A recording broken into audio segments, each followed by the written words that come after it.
अस्सलामुअलैकुम, this is Shahzeb and you are watching JB tech. तो Vivo launch करने जा रहा है अपना एक और न्यू स्मार्टफोन पाकिस्तानी मार्केट के अंदर, जो कि है Vivo Y1s। अब ये जो स्मार्टफोन है एंट्री लेवल का स्मार्टफोन है। इसके अंदर हमें जो स्पेक्स वगैरह हैं वो बहुत ही लो देखने को मिल जाएंगी। तो अगर आपका बजट इतना ज़्यादा नहीं है और आपको एक नॉर्मल फ़ोन चाहिए तो मे बी ये फ़ोन आपके लिए हो सकता है। तो आज की इस वीडियो के अंदर मैं बताऊंगा Vivo Y1s के अंदर हमें क्या क्या फीचर्स, स्पेसिफिकेशंस वगैरह देखने को मिल जाती हैं, इसकी जो प्राइस है वो क्या हो सकती है और इसको कब तक पाकिस्तानी मार्केट के अंदर लॉन्च किया जा सकता है। तो अगर आप ये सब जानना चाहते हैं तो मेक श्योर वीडियो के एंड तक ज़रूर देखिएगा। वीडियो पसंद आए तो वीडियो को लाइक ज़रूर कर दीजिएगा।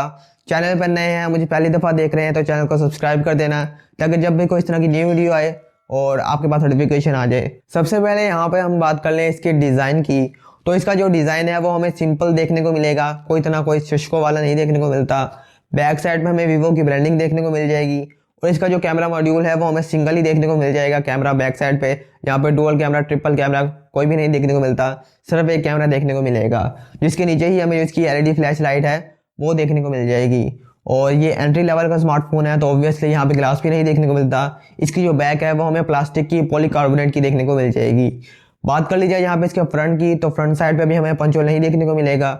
फ्रंट साइड पे हमें वाटर ड्रॉप नॉच देखने को मिल जाएगी। और इसके अलावा यहाँ पे अब बात कर लीजिए इसके डिस्प्ले की, तो इसके अंदर हमें 6.22 इंच का एक डिस्प्ले देखने को मिलेगा IPS LCD के साथ। और यहाँ पे जो रेजोल्यूशन है वो HD+ की देखने को मिल जाती हैं, यानी कि 720x1520 पिक्सल्स की। तो यहाँ पे फुल HD+ भी नहीं देखने को मिलता, ऑब्वियसली एंट्री लेवल का स्मार्टफोन है। इसके अलावा 269 की जो PPI है, पिक्सल डेंसिटी, वो देखने को मिल जाएगी। और यहाँ पे जो स्क्रीन टू बॉडी रेशियो है वो हमें 88.6% का देखने को मिल जाएगा। तो यहाँ पे आपको जो चीन है वो थोड़ी ज़्यादा देखने को मिलेगी और बेजल्स भी हैं तो वो भी आपको थोड़े ज़्यादा देखने को मिल सकते हैं। तो डिस्प्ले एक नॉर्मल है, आपको इतने ज़्यादा कोई जो खास किस्म का डिस्प्ले है वो देखने को नहीं मिलेगा। अब बात कर ले यहाँ पे इसके प्रोसेसर की, तो इसके अंदर हमें एक प्रोसेसर देखने को मिलेगा नॉर्मल सा ही, जो कि है MediaTek के Helio P35। अब ये जो प्रोसेसर है 12 नैनोमीटर के आर्किटेक्चर पे बेस है और एक ऑक्टा कोर प्रोसेसर है। अब इसके अंदर जो परफॉर्मेंस है वो आपको नॉर्मली देखने को मिलेगी, लो एंड की। इसके साथ हमें जो GPU देखने को मिलता है वो पावर VRGE 8320 देखने को मिलेगा। तो इसके अंदर आप जो गेम्स वगैरह हैं वो लो सेटिंग्स पर ही रन कर सकेंगे और उसके अंदर भी आपको लैग वगैरह है, ये सब और स्टटरिंग वगैरह ये देखने को मिल जाएगी। तो गेम्स वगैरह आप रन कर सकेंगे, लेकिन जो प्लेएबल गेम है वो नहीं रहेगी। तो नेक्स्ट यहाँ पे अब बात कर ली जाए इसके जो वेरिएंट्स है उसकी, एक 2GB रैम और 32GB के साथ हमें देखने को मिल जाएगा इसका वेरिएंट। और सेकंड जो है 3GB रैम और 32GB स्टोरेज के साथ देखने को मिलेगा। और दोनों ही वेरिएंट एक्सपेक्टेड हैं पाकिस्तानी मार्केट के अंदर। बात कर ले यहाँ पे इसके प्राइस की, तो इसकी जो प्राइस है हमें 17 से 18,000 देखी जा सकती है, यानी कि इसके करीब करीब देखने को मिलेगी। और मेरा नहीं ख्याल कि इतनी प्राइस इसके लिए वैल्यू फॉर मनी हो सकती है।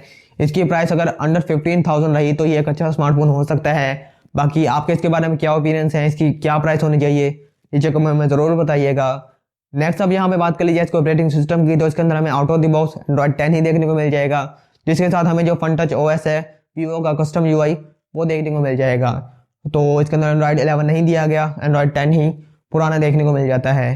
तो एंड्रॉयड वाली साइड से इतना कोई मसला भी नहीं है। Android 10 में भी आपको काफ़ी सारे फीचर्स देखने को मिल जाते हैं, डार्क मोड जैसे, तो आप वो भी इसके अंदर एंजॉय कर सकेंगे। नेक्स्ट अब यहाँ पे बात कर लीजिए इसके कैमरास की, तो बैक साइड पर सिंगल कैमरा सेटअप है, जिसके अंदर हमें जो मेन सेंसर है वो 13 मेगापिक्सल का देखने को मिल जाएगा और उसका जो अपर्चर है वो हमें f2.2 देखने को मिल जाएगा। तो लो लाइट्स के अंदर ये कैमरा बहुत ही बेकार आपकी तस्वीरें लेके देगा, डे लाइट के अंदर आपको अच्छी तस्वीरें देखने को मिल जाएंगी। फ्रंट की इसी तरह बात कर ली जाए तो 5 मेगापिक्सल का फ्रंट में कैमरा है वाटर ड्रॉप नॉच के अंदर, और उसका जो अपर्चर है वो हमें 1.8 देखने को मिलेगा।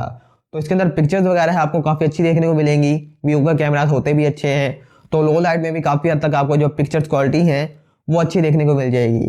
तो इसी तरह हम बात कर लीजिए इस मोबाइल फ़ोन की थिकनेस की, तो ये हमें 8.28 mm थिक देखने को मिल जाएगा और इसका जो वेट है वो हमें 161 ग्राम का देखने को मिल जाता है, क्योंकि इसके अंदर हमें जो बैटरी है वो 4030 mAh की लगाई गई है। और ये जो बैटरी है नॉर्मल ठीक है, यहाँ पे 5000 देखी जाती, अगर लगा दी जाती इसके अंदर तो वो काफ़ी अच्छी ऑप्शन बन सकती थी। और फास्ट चार्जिंग तो इसके अंदर नहीं देखने को मिलेगी, सिंपल 10 वाट की फास्ट चार्जिंग यानी कि नॉर्मल चार्जिंग वही देखने को मिलेगी। तो यहाँ पे 18 वाट की फास्ट चार्जिंग में रखी जाती तो ओवरऑल ये एक अच्छी ऑप्शन बन सकती थी। इस रेंज के अंदर हमें 18 वाट की फास्ट चार्जिंग भी देखने को मिलती रही है, तो इसके अंदर हमें सिंपल ही देखने को मिलती है। और यहाँ पे इसके फिंगरप्रिंट स्कैनर की बात करें तो इसके अंदर हमें नहीं देखने को मिलेगा, और यहाँ पे देना चाहिए था, क्योंकि फिंगरप्रिंट स्कैनर एक नेसेसरी है, तकरीबन हर ही स्मार्टफोन में होना चाहिए। और इसके अलावा फेस अनलॉक फ्रंट साइड पे देखने को मिल जाएगा, तो आप पैटर्न वगैरह, पासवर्ड या फिर फेस अनलॉक ये सिक्योरिटी के लिए यूज़ कर सकते हैं। तो ये तो हो गई कंप्लीट स्पेसिफिकेशंस। कोई भी चीज़ मिसिंग है आप नीचे कमेंट में पूछ सकते हैं। बात कर लीजिए इसके लॉन्च डेट की, तो इसका जो लॉन्च है अभी जनवरी में ही देखने को मिलेगा। मे बी इसको विद इन 1 वीक लॉन्च कर दिया जाए पाकिस्तानी मार्केट के अंदर। तो आपके इसके बारे में क्या ओपिनियंस है कमेंट्स में ज़रूर बताइएगा। तो बस ये थी आज की वीडियो। अगर आपको वीडियो पसंद आई है तो वीडियो को लाइक ज़रूर कर दीजिएगा। चैनल पर नए हैं तो सब्सक्राइब कर देना, बेल आइकन को दबा देना, ताकि तब भी कोई वीडियो आए आपके पास नोटिफिकेशन आ जाए। तो मिलते हैं फिर से नई वीडियो में, तब तक के लिए अल्लाह हाफिज़।